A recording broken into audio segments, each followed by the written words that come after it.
In this module, we will be understanding on how to search in Splunk.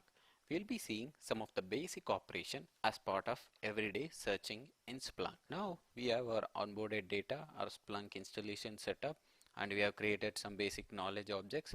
Now we will see how to search efficiently using Splunk.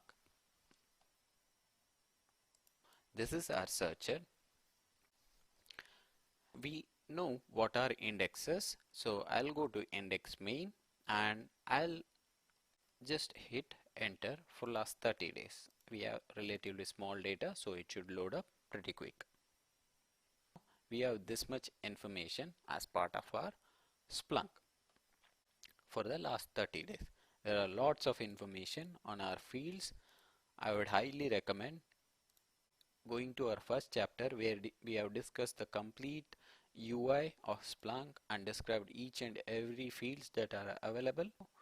As per this part of the tutorial, we'll be completely following up upon that, and we'll be strictly focusing on how to search in Splunk. Now I have narrowed down the index. So if I want to search for Windows, I'll go for index is equal to Windows. This is based on the during installation, whichever the log sources you have sent to that particular index, you'll be able to search the same. We have index is equal to main, we are sending, that is the default index, all the logs, so we'll be sticking to index is equal to main. Even though you can also search using wildcard, that is star. You can search the star and you'll end up getting the same number of results because it will be searching our default index itself. Let us go, and this is the best way to narrow down the results instead of plain old wildcard. I'll first narrow down my search to index is equal to main. In index is equal to main, I have two hosts. I have something called as my universal forwarder laptop and Arun Kumar PC. So I'll click on this host, which is of my interest, and I'll see what all the information it has collected. Let's say I need to see for the error. What do I type? I simply type freeform error keyword. So what happens when I type error?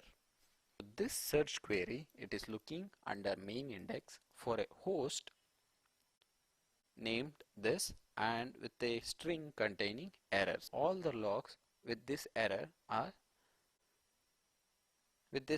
keyword are matched and displayed in front of you. What is happening here is we have not mentioned anything, but Splunk takes it as implicit AND, so that if you don't mention anything, that means you are searching for both condition. This is how Splunk interprets. If there is nothing in between different phrases, it considers you are looking for both these values in your logs.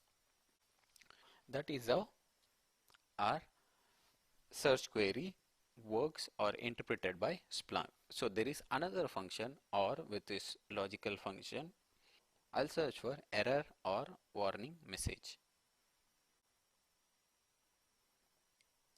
In this log, that is, this is an AND condition. Within this, it is looking for error or warning scenario, and it will display all the events that matches the specific criteria. And also here you have other operations like not, which shows only error, not warning. Let's say this should make more sense. I'll search all the logs in my previous criteria, but not warning messages or not info, which again narrows down to only my error logs. As you can see here, there won't be any values that contains warning or info.